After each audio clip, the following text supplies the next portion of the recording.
Just gotta make sure this is an actual patch. Wasn't bamboozled. But they did misspell StarCraft. This was the part that I was like, kind of, okay, maybe this is just a troll, but they did misspell StarCraft. Hey, you don't need to know how to spell in order to actually put changes through, okay? So that's fine. Listen, it's whatever. The intern, sometimes you make a typo. The T is right beside the R. Easy mistake to make. Let's turn down the music a little bit. So shield battery.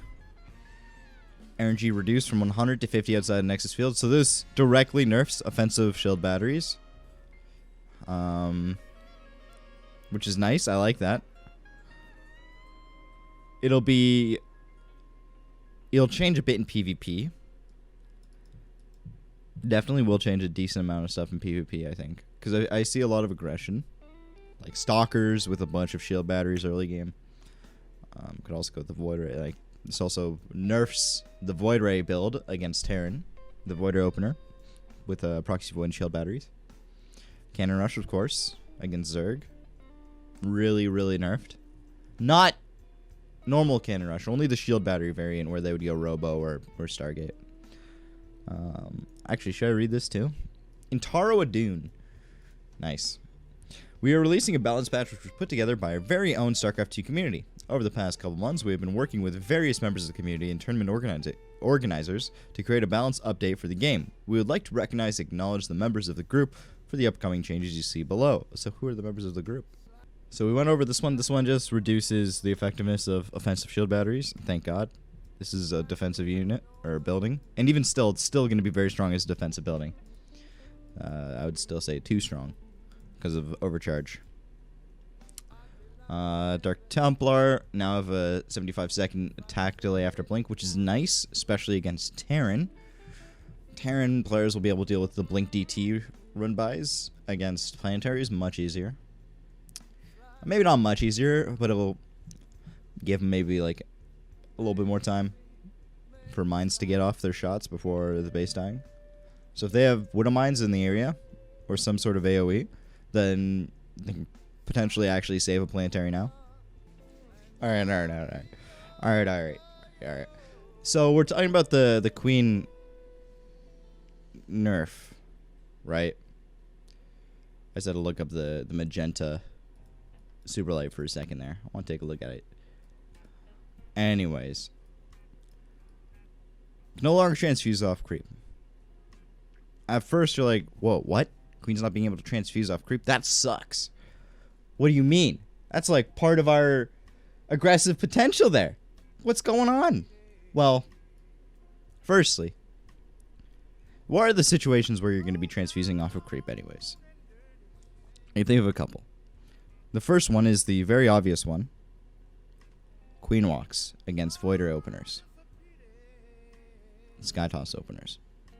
Well, those aren't going to be as common anymore because of the VOIDRAY nerfs. The increase in costs, 50 minerals, is actually a decent amount, but also the build time. VOIDRAY's coming out later. It's kind of not... That's a decent amount of time. Like, these two changes were huge. These made, as well as the movement speed, made the VOIDRAY more prevalent. But now, VOIDRAYs will not be as common in the matchup. So, you're not going to be queen walking nearly as much. So that's already gone. Okay, so wait, what about the other things? Well, maybe chasing a battle cruiser off creep when they warp it in, you're trying to chase it out of your main base. Okay. Whatever, you just not chase it. Most of the time you don't kill it anyways. Because they're fucking insanely tanky and shit. Okay, well, maybe to send the queens forward to defend your creep? I don't know. Fighting a Banshee that's fighting two Banshees that are attacking your fourth base, you don't have creep spread there for some reason? Definitely a thing that could happen too. Someone mentioned earlier, late game, along with Broodlords to keep them alive. Well, then you could just bring in Overlord and then generate creep. That's fixed. So where are queens really nerfed? This stuff only matters if you're off creep. Queens are supposed to stay on creep anyways, for the most part. In a way, queens are actually stronger with this. Or Nidus Worms are actually stronger because of this. Because the queens will, when they're pushed out, they can spread their creep quicker. Which is sick. So faster creep spread with Nidus Worm is pretty nice. Pretty, not directly damaging, but annoying for the opponent. But it could help you get a foothold quicker with a Nidus Worm. So there's that. I can't really think of many other situations, though, where the queen not being able to transfuse off creep is actually, like, that big of an issue. Like Sc2 Moon was thinking. If anyone can think it up, though, I would love to hear what you would say. But if not, I'm going to move on. Now we get to the actual good thing. This build time increased from 37 to 43, which was the original build time. And I believe this is the original mineral cost, too. 200 to 250. It's nice. It's great. Void Rays are not going to be as common anymore. Does that mean Zerg players are going to be happier now? Maybe. Some of them will come back. I don't know. Got reverted? Not entirely. They still have the movement speed buff and Flux Veins still there. But their build time, and not only will you have to wait longer to build them because of the mineral cost, but their build time is also extended. So they're even more delayed than it looks like. Reducing the effectiveness of drilling claws. By effectiveness, I just think it's talking about the burrow speed by 1/3 of a second. So 0.71 to 1.07. That's pretty nice. That's pretty nice. I like this. I don't think it really deals with the Widow Mine as a whole, but it definitely will make it easier to deal with Widow Mines. So I don't think this directly tackles the issue, but it'll give more opportunities for you to pick off Widow Mines in situations where you normally would not because of their burrow speed. So, I mean, getting rid of the amount of Widow Mines and also reducing the time they can be effective is a nice nerf. I don't think it directly tackles the issue with how strong the unit is, though. Maybe it does. And I'm wrong, but I don't think it does. But this is still nice to see anyways. Lurker, reducing the effectiveness of adaptive talents. This is good. I like this. Lurkers are too strong. Let's be real. Lurkers, come on. As a Zerg player, I can admit the Lurker is a pretty powerful unit, especially against Bio Terran. Kind of against Protoss. But this makes the Lurker not the go-to best option against Bio Terran, I don't think. Because the burrow speed is pretty important against such a mobile composition.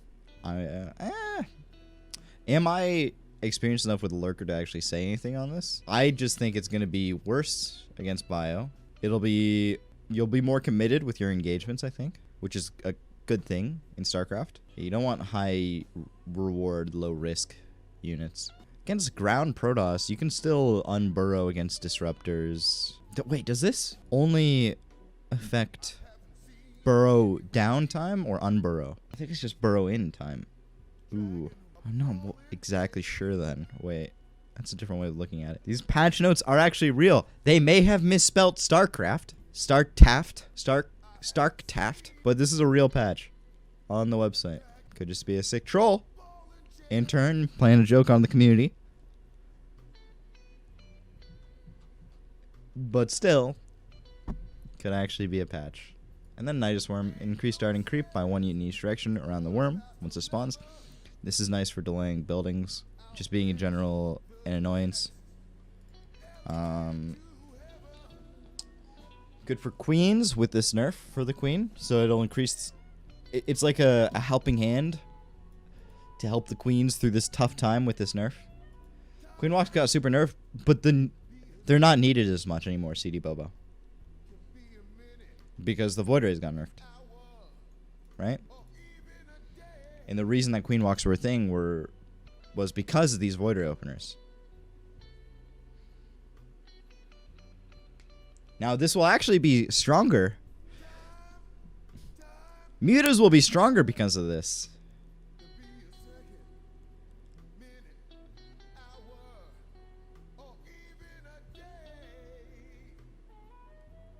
Maybe the return to mutas. Because the Infestor Queen Roach timing won't be as popular. Slightly harder to pull off now. Because you won't have the creep spread over. Defending player could just kill their own creep. Maybe the best way to do that is to make mass banes, though. I'm not too sure. That looks like a light VOIDRAY nerf. It is a light VOIDRAY nerf, but you gotta notice the thing that made VOIDRAY strong in the first place was this change, but reversed. These are the original times.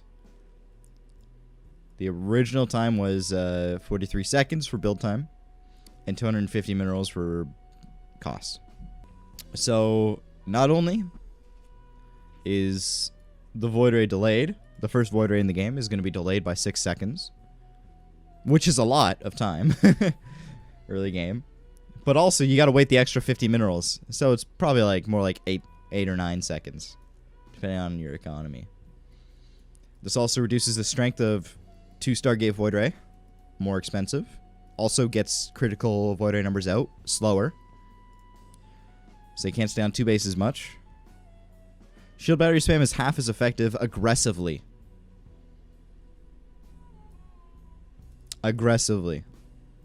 Defensively, around the Nexus, they're still pretty good. But aggressively, in the case of like a Cannon Rush with Proxy Robo and Shield Batteries, it's weaker. Against Terran, Proxy Shield Battery VOIDRAY. That is also weaker. Saw a game yesterday where Hero Marine was against a 1 basing Protoss. They built literally 15 Shield Batteries. It is natural. It took 10 minutes to finally break out.